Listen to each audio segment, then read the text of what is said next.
리바이어든을 쓴 영국의 철학자 토머스 홉스는 귀족의 비서로 일하며 생계를 꾸렸다. 메인 몸이었으니 시간이 충분했을 리 없다. 그가 주로 독서를 하고 생각을 모았던 장소는 대기실이었다. 고용주가 귀족들과 만나는 동안 그는 대기실에서 기다리며 글을 읽고 썼다. 자유론의 저자 존 스튜어트 밀도 마찬가지다. 그는 인생 대부분을 동인도 회사의 직원으로 보냈다. 밀 역시 늘 시간에 쫓길 수밖에 없었을 것이다. 그럼에도 두 사람은 많은 책을 남겼다. 둘 다 엄청난 독서량을 책에 녹여냈으면 당연하다. 역사를 살펴보면 다작하는 작가들은 대개 다망하기도 한다. 이러저러한 일로 정신없이 바빴다는 뜻이다. 하지만 독서량이 적은 사람치고 좋은 글을 쓰는 작가는 없다. 들어가는 것이 없는데, 즉 인풋이 없는데 나오는 것, 아웃풋이 풍성할 리 있겠는가. 그렇다면 홉스나 밀 같은 사람들은 도대체 언제 책을 읽고 글을 썼단 말인가? 잠깐 읽고 많이 생각하기. 나는 그 비결을 조각 독서에서 찾고 싶다. 조각 독서란 틈나는 대로 짬짬이 책을 읽는 것이다. 버스나 지하철을 타고 가는 시간 또는 은행에서 차례를 기다리는 시간이 모두 독서 시간이 될 수 있다. 짜투리 시간이 생길 때마다 책을 들여다보자. 하루 종일 독서만 하는 것은 좀처럼 누리기 어려운 호사다. 학생들은 참고서 들여다보느라 책 읽을 틈이 없다. 생계에 쫓기는 생활인들은 더 말할 나위가 없다. 5분씩, 10분씩 조각나는 시간을 모아 독서할 짬을 만들어보라. 산만해서 도무지 책을 보기 힘들다고 꼭 그렇지는 않다. 익숙하지 않아서 어렵게 느껴질 뿐이다. 짜투리 시간에 신문이나 잡지를 들여다보는 사람은 꽤 많다. 짧은 읽을거리에서 책으로 보는 내용을 바꾸기만 하면 된다. 생각보다 쉽다. 조각 독서에는 나름의 장점이 있다.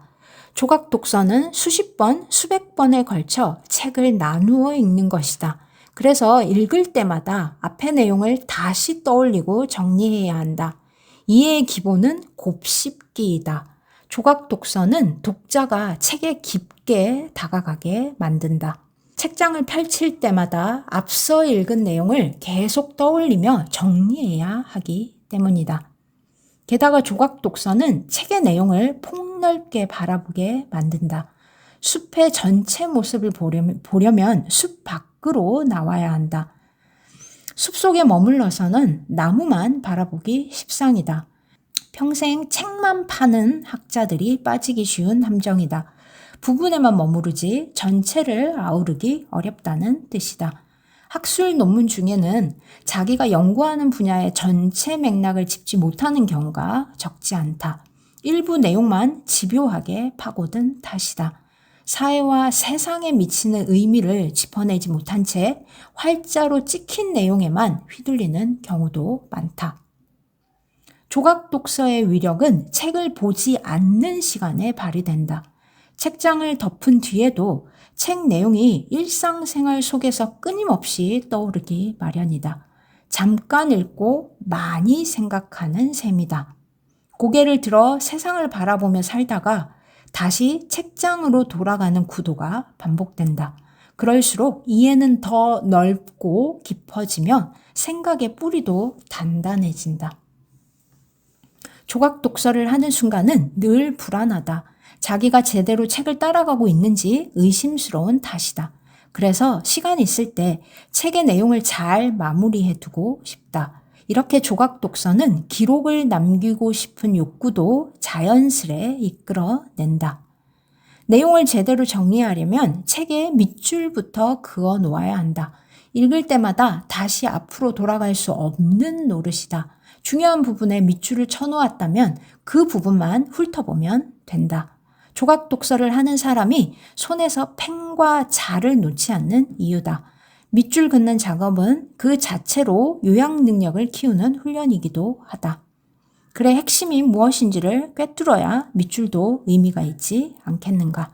훌륭한 독서가일수록 밑줄도 제대로 긋는다. 훌륭한 독서가일수록 밑줄도 제대로 긋는다. 집중력 있게 조각 독서를 하려면, 하지만 책 읽기에 익숙하지 않은 사람은 조각 독서가 부담스러울 수 있다. 낯선 상황에서는 잠잘 때도 한참을 뒤척이기 마련이다. 책에 빠져드는데도 그렇다. 활자에 주의를 모으는데도 품과 시간이 많이 든다. 짧은 순간 정신을 모아 책을 읽기가 어디 쉬운가?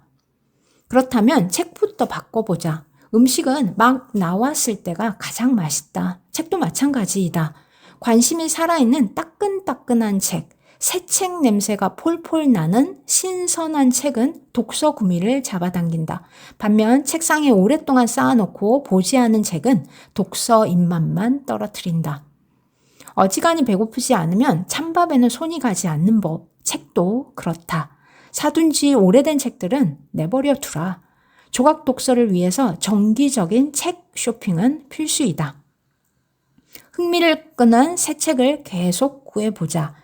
그럴수록 책장에는 읽지 않은 책들이 수북히 쌓여갈 것이다. 그래도 걱정해서는 안 된다.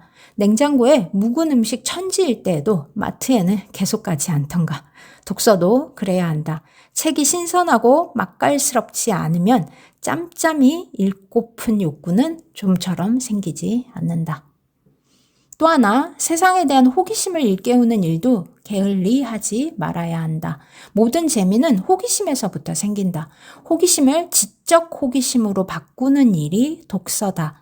단순한 끌림을 주의 깊은 탐구로 바꾸어 준다는 의미다.